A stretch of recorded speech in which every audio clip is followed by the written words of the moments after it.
నమస్తే. నేను మీ జర్నలిస్ట్ రవిచంద్ర. ఆంధ్రప్రదేశ్‌లో కూటమి సర్కార్ అధికారంలోకి వచ్చిన తర్వాత మెయిన్‌గా ఈవెంట్ మేనేజ్‌మెంట్ చేస్తుంది. ఏంటంటే ఒక కార్యక్రమం పెట్టడం, అట్టహాసంగా కొన్ని వందల కోట్ల రూపాయలు దానికి ఖర్చు చేయడం. ఖర్చు చేసిన తర్వాత మేము ఈ కార్యక్రమాన్ని ఏర్పాటు చేస్తున్నామని దానికి సంబంధించిన పాంప్లెంట్లు రిలీజ్ చేయడం. ఆ తర్వాత పూర్తిగా మరి ఆ కార్యక్రమం ఎంతవరకు వచ్చిందో చెప్పడానికి ఇక్కడ ప్రభుత్వంలో ఎలాంటి లెక్కాపత్రం కూడా లేకుండా పోతుంది. ఎందుకంటే ఈ మాట ఎందుకు అనాల్సొస్తుందంటే, మార్చు 30వ తారీఖున అంటే ఈ సంవత్సరం మార్చి 30వ తారీఖున ఇక్కడ కూటమి ప్రభుత్వం ఒక పెద్ద సభను ఏర్పాటు చేసింది. ఈ సభ కోసం దాదాపుగా 5,00,00,000 రూపాయలు కూడా ఖర్చు చేసింది. అదేంటంటే P4 ఇక్కడ అంటే కార్పొరేట్ సంస్థలన్నీ కూడా మధ్యతరగతి బీద కుటుంబాల్లో ఉన్నటువంటి పేదలందరినీ దత్తత తీసుకొని వాళ్లకు ఒక అంటే చదువుకునే పిల్లలకు చదువు చెప్పించడం, లేదంటే ఏదైనా బిజినెస్ పెట్టుకుంటామంటే వాళ్ళకు ఏదైనా వెసులుబాటు కల్పించడం, ఇవన్నీ కూడా కార్పొరేట్ సంస్థలు చేస్తాయి అని చెప్పి ఒక సభను ఏర్పాటు చేసి ఆ సభలో ఒక సీడీ లాగా ఒక పాంప్లెంట్, పెద్ద పాంప్లెంట్ కూడా సీఎం, డిప్యూటీ సీఎం ఇద్దరు కలిసి రిలీజ్ చేశారు.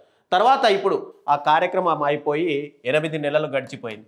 మరి 8 నెలల కాలంలో ఇంతవరకు రాష్ట్రంలో ఎంతమంది పేదలని ఇక్కడ కార్పొరేట్ సంస్థలు దత్తత తీసుకున్నాయి, వాళ్ళలో ఎంతవరకు పేదరికం నుంచి బయటపడ్డారు అనడానికి మాత్రం ఎక్కడా కూడా సరైన లెక్కలు మాత్రం కనిపించట్లేదు.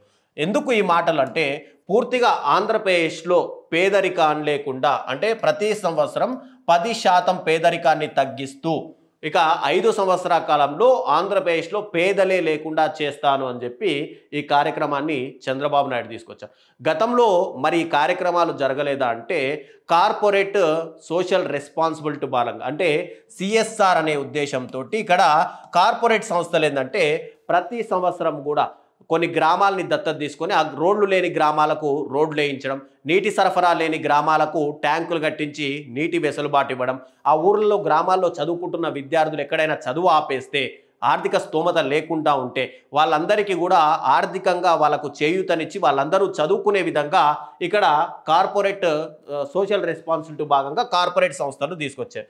దీనికే పేరు మారుస్తూ మేము కొత్తగా P4 విధానాన్ని తీసుకొచ్చాము. ఈ P4 విధానంలో రాష్ట్రంలో పేదరికం లేకుండానే చేస్తాము అని చెప్పి ఇక్కడ ఒక స్టేట్మెంట్ అయితే ఇచ్చారు. ఇక కొంతమంది ప్రశ్నిస్తున్నారు అటు ప్రభుత్వాన్ని, ఏంటంటే మాకు ఆడపిల్లలకు ఇస్తాననుకున్న చెప్పినటువంటి 2,500 రూపాయలు ఏమయ్యాయి? ఇక్కడ ప్రభుత్వం నుంచి ఎలాంటి సమాధానం వస్తుందంటే, ఈ 2,500 రూపాయలని కూడా మేము ఈ P4 విధానంలో కలిపేశాము అని చెప్తున్నారు. అంటే రాష్ట్రంలో ఉన్నటువంటి మహిళలందరూ కూడా పేదరికంలో ఉన్నారు అని చెప్పి ఇక్కడ కూటమి ప్రభుత్వం చెప్పే ఉద్దేశం ఉందా? ఎందుకంటే మీరు ఇచ్చినటువంటి పథకాల్లో చాలా వరకు పథకాలు కూడా సామాన్య ప్రజలకు అందడం లేదు. మరోవైపు మీరు ఎన్నికల హామీల్లో భాగంగా ప్రతి మహిళకు కూడా 2,500 రూపాయలు ఇస్తామని చెప్పి సగర్వంగా బహిరంగ సభల్లోనే చెప్పుకుంటూ వచ్చారు. మీకు సంబంధించినటువంటి వీడియోలు కూడా చాలా సర్క్యులేట్ అయ్యాయి.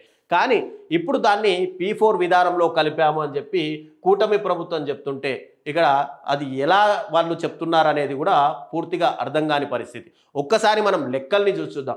ఆంధ్రప్రదేశ్లో టోటల్గా పావర్టీ చూసుకుంటే 4.19% అనేది ఉండేది. అది కూడా ఇండెక్స్ 2023 ప్రకారం. అయితే ట్రెడిషనల్ పావర్టీ అంటే పూర్తిగా మధ్యతరగతికి సంబంధించి పూర్తిగా పావర్టీ చూసుకుంటే 11.2% పావర్టీ 2025లో ఏర్పడ్డాయి. ఇక రూరల్ విషయంలో చూసుకుంటే దీని పావర్టీ హయ్యర్ దెన్ రూరల్లో 15.4% ఉంటే అర్బన్ ఏరియాల్లో 9.5% ఉంది. అంటే ఇక్కడ పావర్టీ అనేది పూర్తిగా పెరుగుతూనే వస్తుంది. కేరళని ఆదర్శంగా తీసుకొని కేరళ ప్రభుత్వము రీసెంట్గా ఒక స్టేట్మెంట్ ఇచ్చింది. ఏంటంటే మా రాష్ట్రంలో అసలు పేదలే లేరు అని చెప్పి. అలా స్టేట్మెంట్ ఇవ్వడానికి కేరళ గవర్నమెంట్ ఎంతగా కష్టపడిందంటే గత 4 సంవత్సరాల కాలంలో గ్రౌండ్ లెవెల్కి వెళ్ళిపోయి అక్కడ నిజంగా పేదరికంలో ఎవరు మొగ్గుతున్నారు, పేదరికంలో ఎవరున్నారు, వాళ్లకు ఉన్నత స్థానాలకి దేవాలంటే ఎలాంటి కార్యక్రమాలు రూపొందించాలి అని చెప్పి ఒక పూర్తిగా ఒక గ్రౌండ్ లెవెల్ నుంచి పై స్థాయి వరకు అంతా కూడా అంచనా వేస్తూ ఇక్కడ కేరళ అనేది రాష్ట్రంలో పావర్టీ లేకుండా అంటే పూర్తిగా పేదరికమే లేకుండా తీసుకొని వచ్చింది.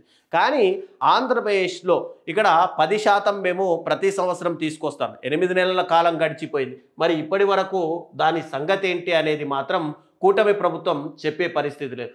ఇక్కడ మరో అంశం కూడా తెరపైకి వస్తుంది. ఈ P4 కోసం ప్రభుత్వం వెనకడుగు వేసిందా అనేది. ఎందుకంటే రీసెంట్గా పీపీపీ విధానాన్ని తీసుకొచ్చారు. పబ్లిక్ ప్రైవేట్ పార్ట్నర్షిప్ అనేది తెరపైకి తీసుకొచ్చారు.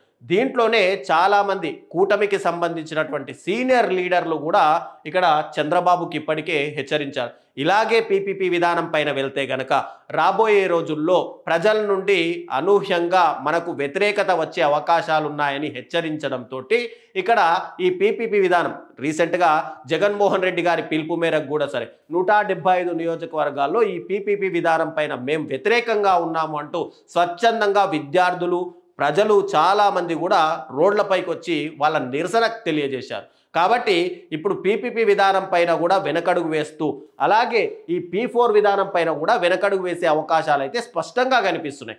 ఎందుకంటే P4 విధానం పైన ఎప్పుడైతే ప్రవేశపెట్టారో మార్చిలో ఆ తర్వాత కొంతమంది ప్రభుత్వ ఉద్యోగుల నుంచి కూడా వ్యతిరేకత వచ్చింది. ఏంటంటే కొన్ని జిల్లాల్లో కలెక్టర్లు డైరెక్ట్గా ప్రభుత్వ ఉద్యోగులకు ఆదేశాలు కూడా జారీ చేశారు. ఏంటంటే ప్రతి గవర్నమెంట్ ఎంప్లాయీ కూడా అక్కడ ఎవరో ఒక కుటుంబాన్ని దత్తత తీసుకోవాలి, ఆ కుటుంబంలో వాళ్ళని ఉన్నత స్థితికి తీసుకురావాలి.